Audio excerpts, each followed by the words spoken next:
میرے رسول پاک صلی اللہ تعالیٰ علیہ وآلہ وسلم ارشاد فرماتے ہیں کہ تمہیں بتاؤں گھروں میں سب سے بہترین گھر کون سا ہوتا ہے؟ او میرے بھائیوں، وہ کتنا کو بہترین گھر ہے جسے مدینے والے رسول نے بہترین کہہ دیا ہے۔ فرمایا تمہیں بتاؤں نا گھروں میں بہترین گھر کون سا ہے؟ ہم سمجھتے ہیں ٹائلیں اچھی ہوں، کمرے ہوادار ہوں اور کچن انواع و اقسام کے کھانوں سے بھرا ہوا ہو، سین اچھا ہو اور جناب ہر چیز کی سہولیات گھر میں ہو، امن ہو، سکون ہو۔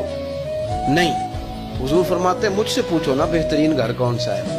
تو یا رسول اللہ بتائیے، سیاستہ میں حدیث ہے، کریم رسول فرمانے لگے گھروں میں بہترین گھر وہ ہے جس میں کوئی یتیم رہتا ہو اور اس کے ساتھ سلوک اچھا کیا جاتا ہو، اچھا سلوک کیا جاتا ہو، یتیم کو رکھا جائے پھر اس کی پوری نگرانی کی جائے، اسے پورا پیار دیا جائے، اسے پوری محبت دی جائے، یتیم رہتا ہو اور اس کا خیال بھی رکھا جاتا ہو۔ اور میرے نبی کریم صلی اللہ تعالی علیہ وسلم فرمانے لگے تمہیں بتاؤں نا کہ گھروں میں بدترین گھر کون سا ہوتا ہے؟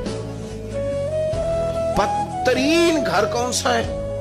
حضور بتائیے، فرمایا جس میں کوئی یتیم رہتا اور اس کے ساتھ سلوک نہ صحیح کیا جاتا، اس کو تکلیف دی جاتی ہو، وہ کرب میں ہو، وہ تکلیف میں ہو، وہ اذیت میں ہو۔